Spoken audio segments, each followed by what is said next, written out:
And welcome to the In-Game Boss Podcast. I am your host, Jeremy, a.k.a. your retro activist, a.k.a. your in-game boss, a.k.a. your Sega, your biggest fan for Sega, sort of, because we got some Sega news to talk about in the second half of the show. But I got another person that's a Sega fan, Mr. Jaron. Hey, Jaron, a.k.a. Evil of Aku, a.k.a. the grumpiest of bears, a.k.a. it's still hot. It is still hot. But I got my server up and going. Yeah, it's probably gonna be hot. Is it hot as hell in there though? No, not at all. Okay. Actually, the server, the temperature on this is actually 27 degrees Celsius, so that's not bad at all. It's so funny from like I want viewers to pretend there is a server and not that he just looked out in the world of the water and just said, "Yeah, it's looked good." Hey, get ready for Avatar: The Way of Water, man. Oh, was that a Navi behind me? Hold on. I saw Nemo earlier, so yeah, right there. There it is. Yeah. Yep, just keep swimming. How are you, by the way? I haven't really talked to you in a while. People think we talk like all the time. We honestly don't talk to each other until like a couple hours before we record the show. I've been buried under a massive of work like for the last few months, but there's a light at the end of the tunnel, and I don't think it's train this time. So it's been that. I've been doing nothing but working, eating, and sleeping, and working some more. The most I do is tend my garden outside, and I might get a chance to play some video games. I've been getting back into Overwatch, strangely. So. Are you anywhere excited for the expansion? I dare not to call it 2. I call it expansion now. It's not even an expansion. It's kind of a tweak / relaunch because, yeah, I'm reading more and more news on the changes of characters. They're changing They're nerfing my Bay May. Her freeze gun only slows people down. It doesn't freeze them solid for a couple of seconds anymore. BS because I love May. Yeah. I have her figure right over there. You know, I enjoy May. I enjoy Diva. You know, I'm hearing about they're changing up how heroes work, and there's a concern that they're going to raise the skill floor and the skill ceiling. You think it's because it's not going to be approachable? So you think it's because for the free to play, they're going to do something behind that to help advance those skills? I hope not. I mean, I own the original Overwatch, so I'll get an automatic Founders upgrade to Overwatch 2. But I don't know how much I'm going to play it if they're going to do a lot of weird changes. Like I don't even see any new maps. It's just time of day changes in the maps. Okay. So it's a wait and see for me. I'll see what's up. The guys I play Overwatch with, we'll see what they think. You know. Okay. Right on. Is what it is. I'm not competitive, so I'm not as about it. Well, the summer ain't over yet. We got a lot more games that have been announced. They're coming out little spurts here and there. I was talking to Jaron before we started, and I think a lot of people are catching on to it, that Nintendo Direct, I don't think we're going to get a traditional Nintendo Direct this summer. I feel like that if we do, we get something like maybe in the fall talking about what's going on in 2023. So I feel like we're seeing little drops from little videos of announcements. Like, for instance, we'll get into one of the main ones, that is Bayonetta 3 in a few minutes. But Bayonetta 3 sounds like something that should have been in a direct, not just a video itself. And I was telling you, this is the same time around 2016, 2017, whatever the year Paper Mario Origami came out. It just got a release date in July, and it was coming out like that month. So like they're just kind of just dropping here. I don't know what's going on with that, because like, is Advance Wars going to get a surprise drop then? Because, like, I don't know. I mean, they don't announce stuff unless they're ready to drop it. You know, Metroid Prime 4 notwithstanding, they don't. They keep things close to the chest. So if that's what Nintendo's doing, they'll probably make it worth it. They'll make it worth our while. Yeah, but there are still some games that are coming that got a release dates that we'll be talking about, and some games that kind of fell under the cracks, and we want to talk more about it because they finally got some new videos out for some of those games. So let's go ahead and get the big one out of the way. Let's talk about Bayonetta 3. Bayonetta 3 got announced as we speak about 2 or 3 days ago by the time I put this out, And we finally got a better look about like a 3-minute trailer, and we kind of get a rough idea what's going on, that we're not dealing with, heaven and hell in their own way. We're getting something more like, it looks like a multiverse kind of style with a new beast called the homunculus and all stuff. Everybody looks like they're coming back in a different way, and we get a new antagonist that is not Virgil. Is it a female Virgil? I don't know. It's Raiden. It's Raiden. Yeah. And it's coming exclusive to Switch. For people that are still campaigning, hopefully it'll come to the other ones. That's probably a no, so you might as well just go do that. But on top of that, it's pretty cool that if you are a physical owner, then you'll be excited that Bayonetta 1 will be releasing this year in the fall of the first game on the Switch. So you'll get a physical edition of that. So now you can get all three. I hope it's the original Bayonetta 1 without the cutscenes. I mean, without the still scenes, but the actual live action acting. Well, on the new the Wii U had Bayonetta 1 and 2, but Bayonetta 1 was didn't have like the cutscenes like they did on PS3 and Xbox 360. Okay, I don't know. If so, I mean, they could be skippable. I guess that's the only way. I don't know. I guess it's one of those is better than nothing. So it's by then the first one has been out on everything. So it's your choice if you want to just fill out your whole thing. I even debated if I want to hopefully buy, and I have to buy a full price because I can't find a cheaper a cheaper owned copy of Bayonetta 2. Now I have it on the Wii U, but I wouldn't mind getting on the Switch just to have the whole collection. But it's not the end of the world either. I'll pop my Wii U out. I still have it, and there's still some games on Wii U I still play, like Xenoblade Chronicles X and Metroid Prime Trilogy, unless that gets somehow announced secretly this year or something like that with the rumors spreading around again. I mean, why not? Why not just port it all? But let's talk about it. Like I said, one of the key things that people think was compared to this trailer and the other trailer was the quality and the way it was running. Now we got more of the 60 frames per second kind of look at the game, and it looks like it looked like it just like a 180 from the first one to me.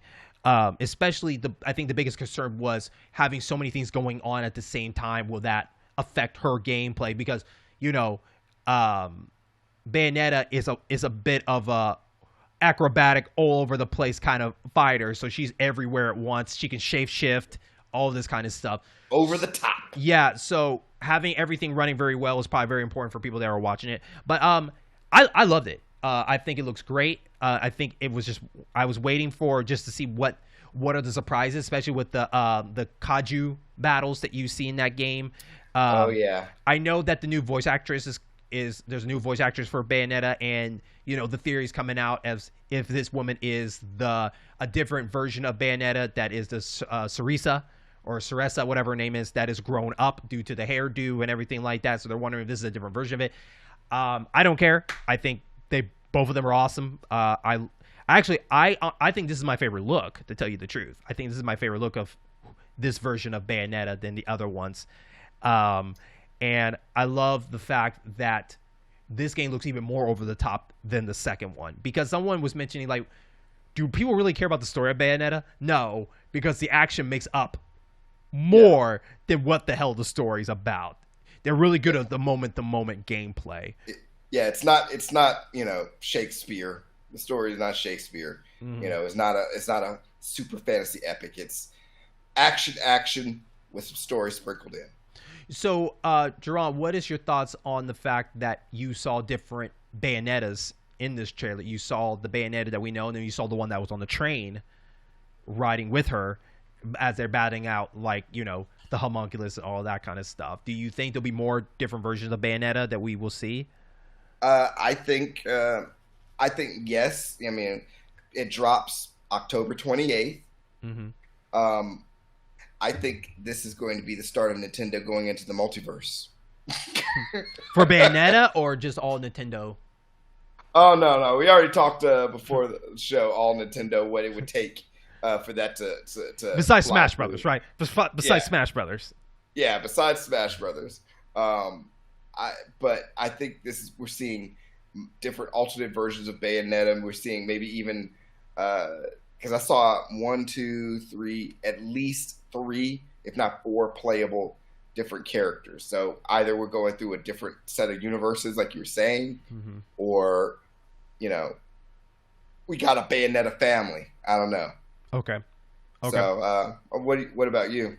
Oh, I think that we're not going to see as many Bayonettas as I think we do. I think we're going to probably maybe get like just 2 of them. I think what we saw is what we're going to see, but it could surprise me. Maybe at the very end, we might get like a fun like universe, all these different Bayonettas coming together and whatnot, doing something. I'm more excited about if the other characters are going to get a little bit more shine. Now, you saw some gameplay of Viola, one of the lockable characters that you play, and this is nothing new. In Bayonetta 2, I forgot what the kid's name is, but you got to play as a kid for like a moment in that game. And then you saw with Viola, her monster, her summons that she brings out is the doll that we saw Bayonetta young past self played in the first one. Yeah, so that's actually pretty cool. Yeah, so we don't know what was the link behind that is per se, or Bayonetta 3 could be maybe a sequel, and maybe we see her go back in time to the past, and that might meet up with the first one. I don't know. Anything is possible. And we got the fun story of the Astral Chain thing in there. Well, Astral Chain make an appearance and be Faith in that universe. You know what I mean? Or we'll at least get some crossovers. I would like to see something like they did with the Wii U, like have some Nintendo costumes in there. Yeah, that's what I was going to ask you. Like, what Nintendo costumes do you think would be cool for you to see now, based so far of all these different iconic new? I want to see them acknowledge Bowsette with Bayonetta. I would love that. That would be hilarious. A little, it's like whatever. She's already scantily clad. Yeah. No, I would love that because one of her weapons, she does have like weapons that are just like swords or razors. Those can be Bowser claws per se. Yeah. She could wear she could wear all black, all that stuff, and have the crown. Yeah, and like a little shell thing costume. I mean, you don't have to even try and incorporate it into the aesthetic. You could just have shell, crown, and the claw, and the little, hilariously oversized Bowser claws. Yeah. She's doing her thing. And everybody's like, oh my God, Bowsette! Yeah. Ah! Bam! Bayonetta 3 sells. People buy Switches. There you go. I would like to see if they could pull off a Splatoon costume. Just see what they would do with that. That'd be kind of interesting. It would be. I don't know how I can't imagine what it would look like, but I'd be interested. Neither can I. I mean, I don't have the same zeal for Splatoon as others.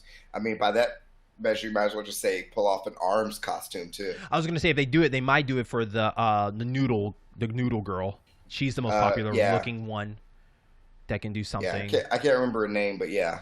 Mm-hmm. But that's the fun thing. I mean, it's platinum. It's going to be good. Platinum games are one of 2 things: either good or overlooked. Yeah, I was going to say an Astral Chain costume is definitely, I think, it's going to exist, like the cop outfit or something. I bet you money an Astral Chain outfit will make it there. Or if you really want to be funny about it, if you want to do a slap to Scalebound, if you can get a Scalebound costume in there with that, or have the headphones from the main character. That'd be like that would.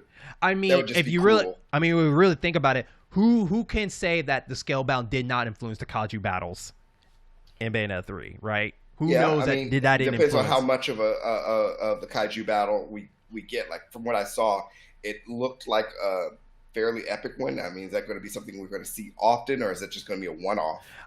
Based on the first trailer we saw Bayonetta and this one, it seems like there's several ones, because in the first one we did see the spider fighting a big beast monster, and then we have her iconic humongous 3-eye monster with the giant teeth and all that fighting somebody. So I think we're going to see several different ones, but it has to be far away from each other, or far and sparse of the gameplay, because you don't want to overuse it and overstay its welcome, right? So if I had to guess, I would think maybe 2 or 3 max would exist in that game. Yeah, rule of 3s. Yeah. But I'm hype. I actually might bite the bullet and make it a day 1 buy for me, because I think this is just a great game on October 28th. But it depends where my money is at the time. But this is definitely a day 1 for me, because I always said from the rooftops that I prefer Bayonetta over the Devil May Cry series hands down. I think Bayonetta is just more exciting. It's just a little bit more fun, and I think that it aged better then they'll make Cry 3 and up. I'm gonna let the first 2 slide because they're too old and I get it. But 3 is probably like out of those 3 has the best like gameplay of the DMCs and so. But I need to play DMC 5. Yeah, I need to play DMC 5. I haven't had a chance to play DMC 5. Yeah, I played a little bit of it to where you could, hop between different characters. It was fun. It is fun. Actually, I do want to play some more of that again.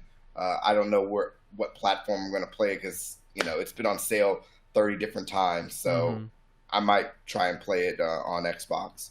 But yeah, Devil May Cry always seemed like it was trying to be super edgy and sexy, where Bayonetta was like, this is freaking ridiculous. She has guns on her feet and she talks shit. Let it happen.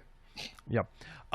One of the big things I guess they're doing to help out people that feel uncomfortable about her sexuality, they'll have a function in the game where you can turn on and turn off the skin. So like if you want to turn on the skin, she does, because if nobody has played Bayonetta, when her whole body is like a demon skin. So and just paraphrasing here, but when she unwreathes the demon, it leaves her body in some shape or form because it mainly connects to her hair per se. But anyways, so they made an ability that won't make a change. But someone made a point. I was watching somebody talk about this game. They said this will really help out for Twitch players or people or YouTube players that they might get flagged for this game for that. So it's stupid. I mean, I believe you, but it's stupid. Yeah. So I think that's kind of a nice, even if it wasn't Platinum's like intention, it almost felt like they accidentally did an extra good thing for people that want to play and stream that game. So yeah, no, it's ridiculous that they have to streamers or YouTubers might have to do a living room mode. Probably more Twitch streamers, but then again. Yeah, don't get me started on the uneven judgment of YouTube and Twitch. Mm-hmm. And it's optional, right? Like if people are getting upset of that mode, it's optional. I'm not a big fan of people that get upset that's something that's optional. You know what I mean? Well, yeah, it's an option, and really, if they wanted to be total dicks about it, they could have just had censored. Period. Yeah. Yeah. Or like you said before, censored, and then you got to pay an extra $3.99 or something to unlock it. Yeah, just to feel it is mostly point out that who's really uncomfortable about this. Let's go ahead and just put it out there. And so, but I didn't ask you. I don't know how deep you are into the Bayonetta lore, or you're a huge fan of it. But is this maybe a day one for you at all, or? Not a day one, but I do have Bayonetta 1/2 on Wii U, and I do have the Bayonetta Vanquish bundle on the PS4. So I like Bayonetta. I just need to actually sit and play more of it because Bayonetta 1, I really, really had a hard time getting into because the first couple of levels just felt very grindy to me. But that's just me. Okay. It might have been a bad day. I might have been tired. I don't know. So, but I'm not against Bayonetta. I want to play it. I want to play number 3. Okay. But I definitely need to replay the other 2. Okay. If you are a big RPG fan that is loving games from the SNES, games like Final Fantasy VI, Secret of Mana, Chrono Trigger, then maybe you will like a game called Sea of Stars. And Sea of Stars is that game that kind of scratched that Chrono Trigger itch, if you say. That's what the company is trying to do. The people that brought you The Messenger, the game that was definitely inspired by the Ninja Gaiden series and whatnot. I like Messenger. I like the first half more than the second half, but it's still a good game overall. They are now taking their chance into the RPG realm with this beautiful pixelated art kind of game that is an indie game from them. And yeah, dude, I fell in love with it. Now, it don't even have to be Chrono Trigger influence. I just like the art direction. I love the way the game looks. It's beautiful and everything. I like the idea that you have 2 characters. One is hot and one is cold in that aspect, and they play off of each other in that way. There is a party of 6. I actually went to the website before this to see how big the party was. And the trailer itself that is new, you only get introduced to the 3rd party character.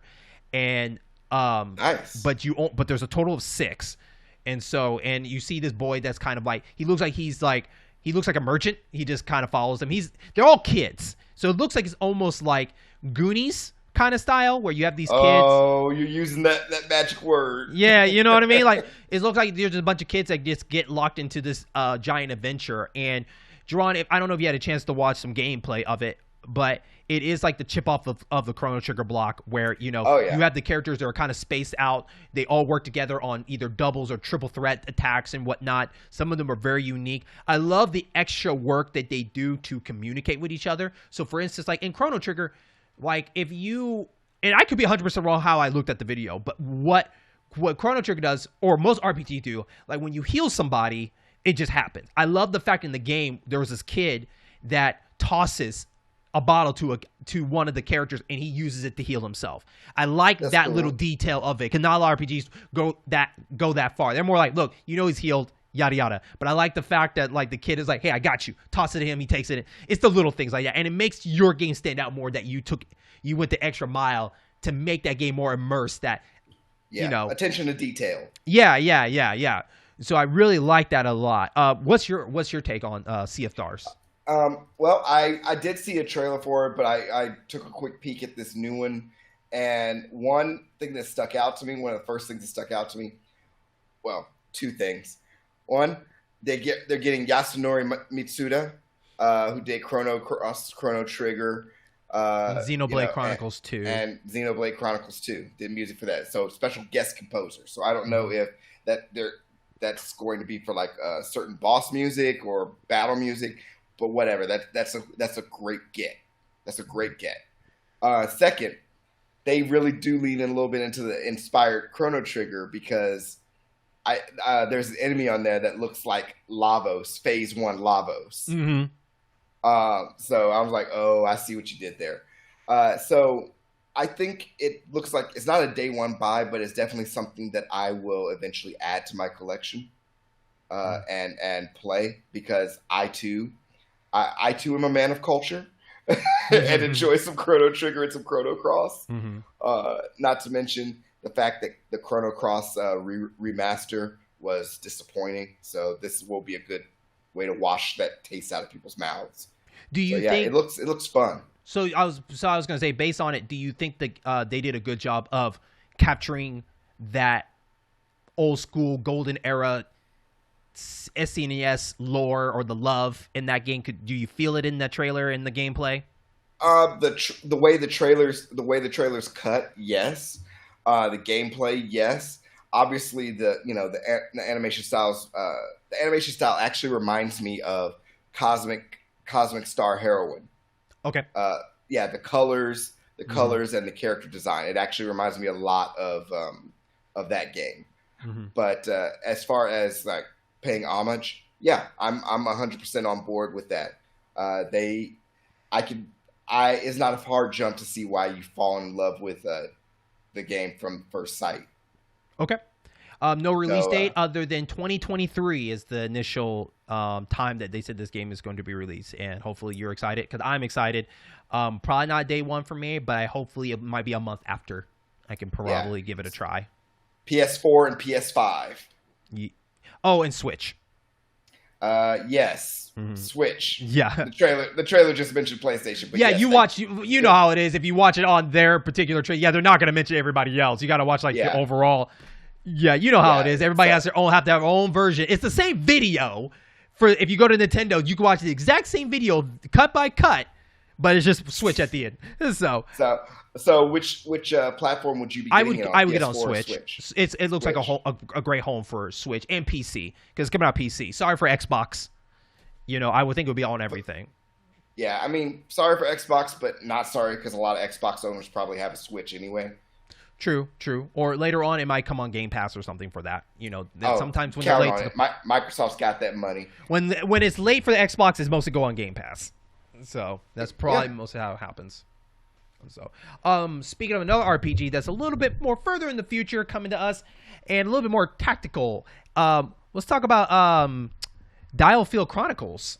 Yes, that is one game that has my attention. That once again, I'll just straight up say, so I don't have to keep repeating it. None of these that we're going to talk about are day one buys, but they are eventual buys. for me. Mm-hmm. And Diofeild Chronicle looks like the experimentation from the 90s and the early 2000s is back. Try different things. We're talking tactical based, but maneuvering around urban obstacles. It looks fun. It looks like it's going to be up my alley personally. Okay. I told you before the recording that I said the game looks fine. I just don't understand what the battle system. Based on what they're showing me in the trailer, it doesn't give me an idea of what I am looking at as the gameplay.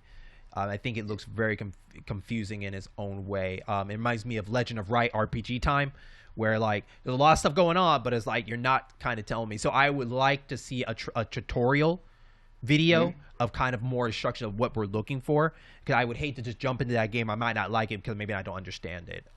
Yeah. I mean, it has from what I saw, I'm guessing it has a mix of a little bit of XCOM with Rayman, Raving Rabbids, and a little bit of Fire Emblem. Mm-hmm. But we'll see. I mean, I'm hoping that they'll keep the streak going with demos. I mean, for at least for Nintendo, I mean, we got a Live demo. Before that, we got Triangle Strategy demo. There's still an Octopath Traveler demo. There even was a Dragon Quest S edition that was a Dragon demo. Quest 11. Yeah, so I hope Diofeild Chronicles will get a demo, because I think it needs a demo, in my opinion, to really get people to understand it, as it's coming around the corner, I believe. September, is that correct? It is going to be...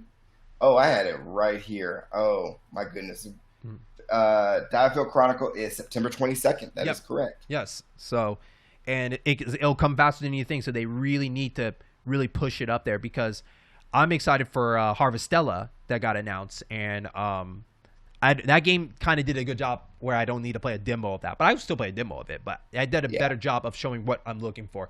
So hopefully Diofeild will do okay. I know, I think people have been missing something, and they were hoping this was the Final Fantasy Tactic game and not Diofeild Chronicles that people wanted. So hopefully this will be a good replacement for now, at least until the other game that people totally forgot that was coming out, the mech game from that series, Front Mission.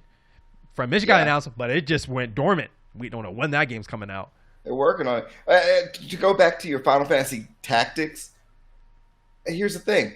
If you if you cover the title on the cover and just play it, could it not be a new form of Final Fantasy Tactics?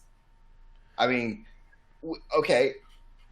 For example, I think it's because it's not as fantasy. You know what I mean? This is it's not as fantasy, political war.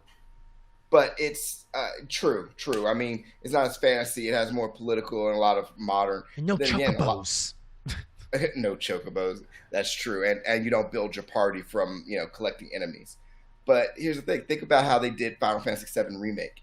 They refined that system over multiple different Final Fantasy games, including 15 and parts of 14.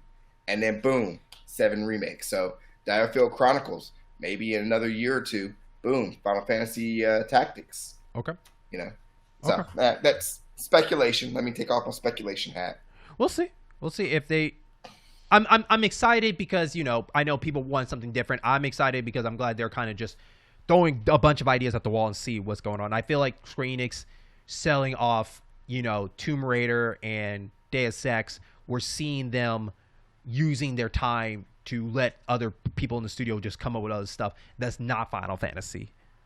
And not always AAA games. It could be these small mini games, these AA games that can still do the job and whatnot. So. True. And I mean, Final Fantasy 14 is still printing money for them, so it's whatever. Yeah. That's the one thing. That is a very true thing. Like with them, like as long as Final Fantasy, look, I'm actually rooting for 14 to be a huge success. That means that more money can go on to ridiculous ideas they want to do next with. Yeah, I mean, endless subscription, man. So for anybody out there that complains like, man, there's not any, man, Korean is doing a lot of crazy games. A lot of games are not good. Hey, you think 14 because 14 is pushing them to make these crazy ideas, and I love it. Anyways. Speaking of Final Fantasy, I'm just kidding. We're not going to speak. Let's talk about Robocop. So, Robocop. Robocop got talked about like last year. There was going to be a Robocop game, and we didn't know when it was coming out. Actually, I literally forgot about it. Probably last time we heard about RoboCop was actually Mortal Kombat 11. Yeah, when he was a guest character. Yes, along with Terminator and all those other fine characters. Rambo. Yeah. So these are the same people that did the Terminator before that. There was a Terminator game before the announcement of RoboCop. There was another one before that. They announced the Terminator survival game. Yeah, but there was a Terminator game before that too. You can look it up. But let me investigate that. Yeah, but these are the same people that did that game as doing this one, and the trailer is really interesting because they put that filter in that makes it really 80s style looking, and that's why the graphic looks pretty cool. Yeah, the grainy stuff. I like the trailer. I think, like, for better for worse, where this game go, the trailer is good. It's a good trailer. Like the build up, the whole like criminals taking over the television, throwing people out, and then this guy coming out. Yeah. My only problem with this game is I don't know if this is a normal FPS game or this is on rails. That's actually a good question because you get one gun, only one gun he uses. You don't get nothing new, and the gameplay looks like he's just like shooting and aiming with the scope, scanning, and everything like that. It feels like an Unreal kind of game. Yeah, I would be a little.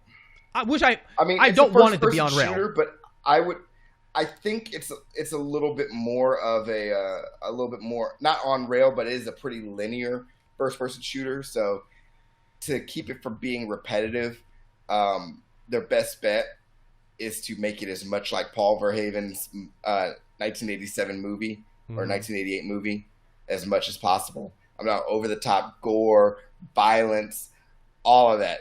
Hell, for interspersed scenes in between or whatever, put some of those fake commercials in there. Oh, that'd be awesome. Yeah, that would be. I would buy that. I would buy that for $1. Yeah, you have to have that at least once in the game. Yeah.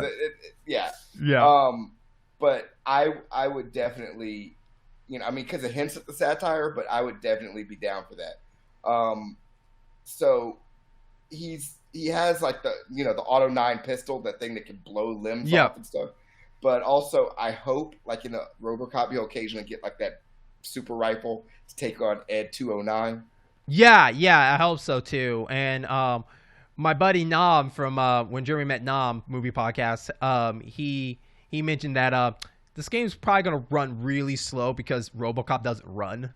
So like he's probably only gonna have like one speed the whole time. I'm like, I like, man, I hope not, but you're not wrong.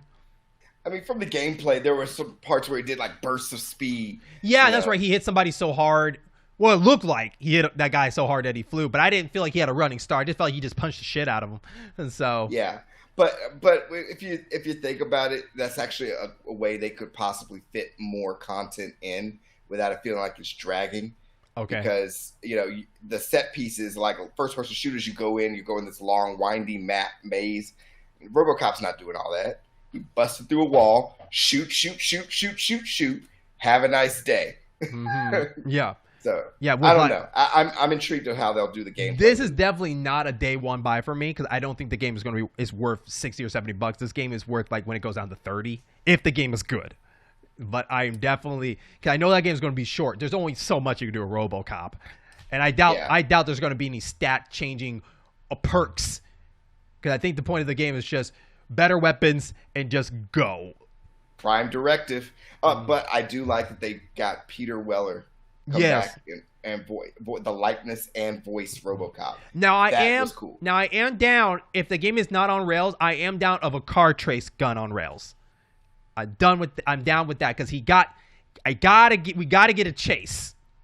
Got to get a chase with him. All right. Take us back to the old days, right? Yeah. Well, he did have a motorcycle, right? And I'm not talking about the new version of RoboCop. Like in the old one, I don't remember the third one. Did the third one he have some kind of vehicle that he drove? The third one he had a jetpack because he was fighting Japanese android ninjas. Okay. Yeah, that's the reason why Well, he had a car at least, so I would like a chase scene or something like that. Yeah. That'd be kind of fun. Yeah, I think that would be kind of fun. I mean, they showed Ed 209, so maybe we'll see some other enemies. Maybe we'll see a hint from of RoboCop 2. you know, or maybe we will see the Japanese ninjas. So my last question for you is, how violent do you think they're going to go with this game? Do you think this game is going to be really violent, or you think it's going to be very limited on the If violence? they are not at minimum Paul Verhoeven the movie violence, then it's not going to work. Okay. And considering it's a first person shooter, they have to push. They have to push it. Okay. They have to. That is one of the key. That's one of the keys of. There's a reason the RoboCop remake did not do well. I mean, multiple reasons. Mm-hmm. One of them is it did not capture that over the top violence. Okay. All right. But I mean, what do you think they need to go the ultra violence route, or? Yeah, I think it's all or nothing. Yeah, they can't just skate by with. Yeah, no. I mean, of course, you could do you could have a no blood mode. I mean, there is a mode in options in certain games that you could turn the blood off or something like that. Yeah. So that I'm down for options, but I think you want to make sure you take care of the fans first before the casuals for this particular game to me. Yeah. Oh, Timmy, don't worry. His hand just disappeared.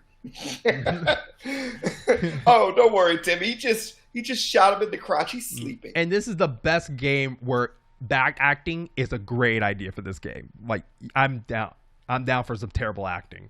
Yeah, I mean, give me 80s movie cheese.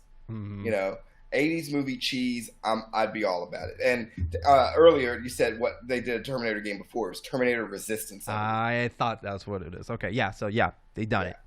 Yeah, and they probably look very similar graphically, what they're trying to go for. And so, because the Resistance was on PS4, I believe. So, yeah, it came out 2019. Yeah, and I don't know how well it received and whatnot. So, but it feels like they're going to be like the 80s house for like these type of games, probably. That I'm not mad, because you know what? I could see maybe a competent Predator game, or Big China, or Big China, Little Trouble. No, Big Trouble in Little China. Big Trouble in Little China. That needs to be a kind of an action brawler, beat 'em up kind of game. They could. Well, I guess they haven't done anything except first person shooter games, I guess, right?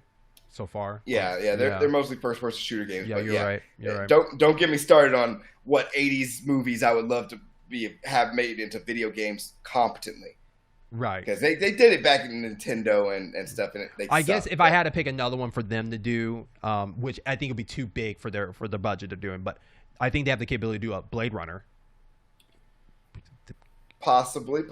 Just with that filter and that style, I think a Blade Runner would be pretty cool. But I think that'd be a little bit too big for them, because I think people want it to be open world or sandbox or whatever that discussion we had. So I can see them doing Arnold Schwarzenegger's Commando. But the naming might be tricky because there's a Commando series. Yeah, and if Predator didn't get such a bad reputation of games lately, well, actually just one, seeing them do a Predator game that's actually like an action adventure game would be pretty awesome. Actually, tie-in games to that upcoming movie that's coming out on Hulu, Prey. I'm excited.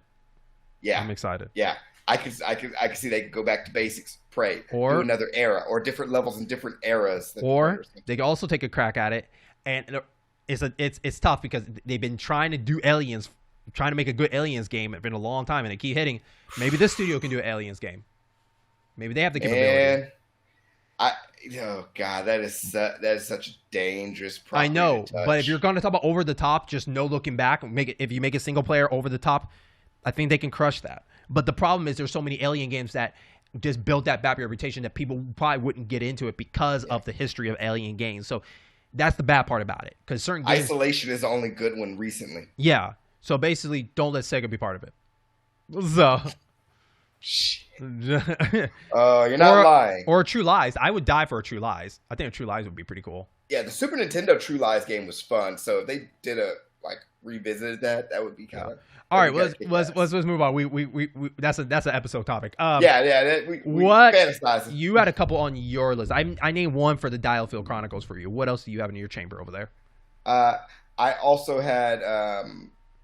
Actually, this ties in to the announcement about the Sega Mini, but so that can wait. We want to do a whole area for that.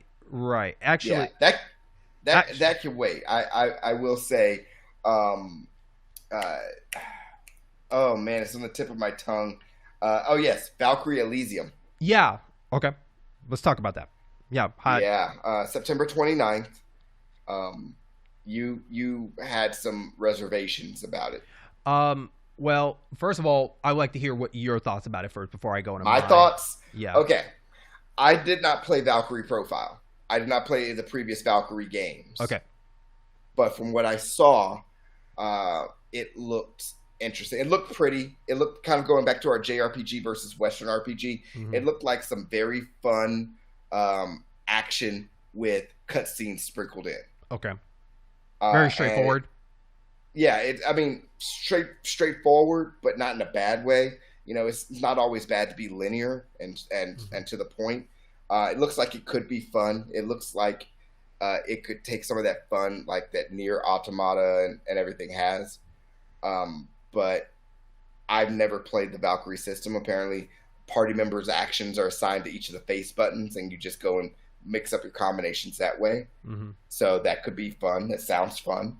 I mean, it's a not a day one, but it's if I catch it on sale, I may pick it up. When I first showed it at a state of play early this year, I think back early May, maybe early June, I was kind of, look, I'm not a diehard Valkyrie fan, but I did enjoy the gameplay and the stuff that they did. That battle system is really pretty cool for what they do. Just by the looks of it at the time, at the first trailer, it didn't look that good to me. I feel like it just wasn't anything special. And the gameplay, it doesn't do anything that stands out from other action RPG games that Square Enix probably did.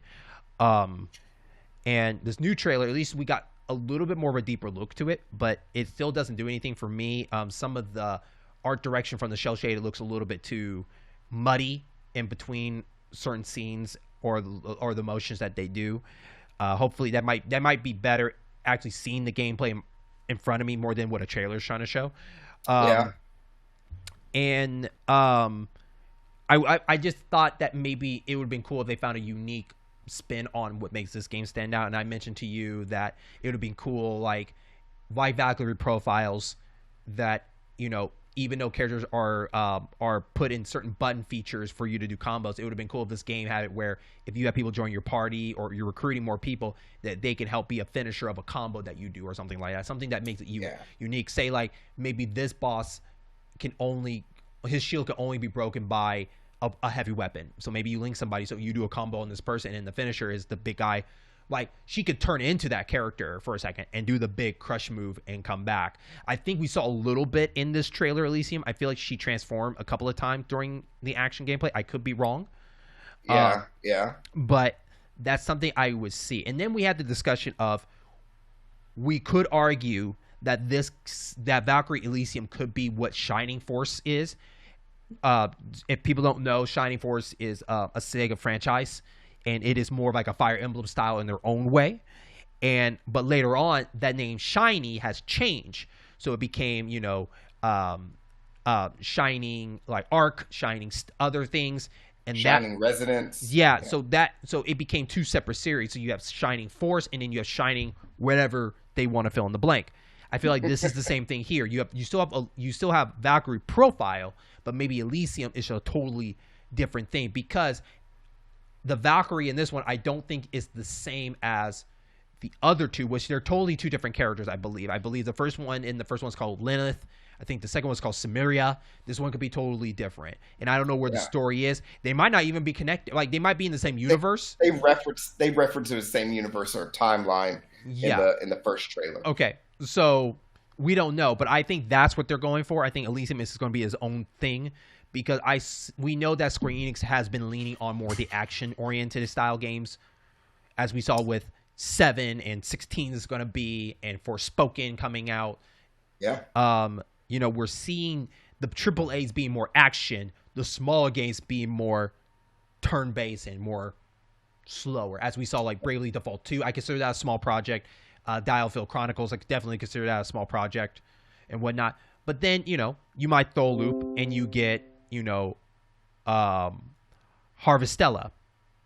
That's small, but it looks like action. So it's a mixed bag. But I just know that AAAs, you don't really see any more turn-based AAA games anymore. Those are more action. Well, part of that is because Star Ocean. I forgot about Star Ocean. Japan's trying to cultivate more of the Western market and cater more of their products to the Western market, but they don't want to, leave Japanese market out in the cold. So that as you said, that's why they have the smaller projects, and that's why they also have Dragon Quest. Dragon Quest, I don't think will ever go action.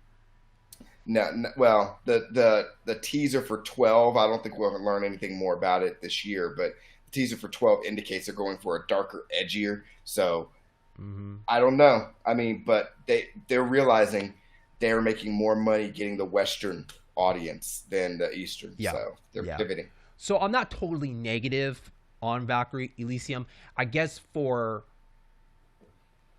this particular game, I guess me personally wanted more of just like a classic Valkyrie profile with like a new edge to it, instead of this action game that can easily be blended in with any other Square Enix action game. Maybe this game will be a hit, but I can also understand if this game could easily be forgotten. So luckily it's coming out on a month that is alone kinda, and it doesn't have competition compared to, Star Ocean that's in October and whatnot. So October is going to be packed. Yeah, this game is definitely a game that needed to come out before fall, like the big fall hits, right? This game or anything. This game could have been better as a January game, right? Like January's always been the game. Like, let's see where this game is. We don't have that much faith in you, but we do want you to be, And I'm not saying Forspoken's going to be a bad game, but Forspoken's been moved to January, so we don't know. So yeah, I mean that is true. That is true. It could be super hyped next gen, just demonstrate the next gen, and then turn out like the Order 17 something or 18 whatever that game was on that PS4. It was like, oh, it looks pretty. It sucks, but it looks pretty. Yeah.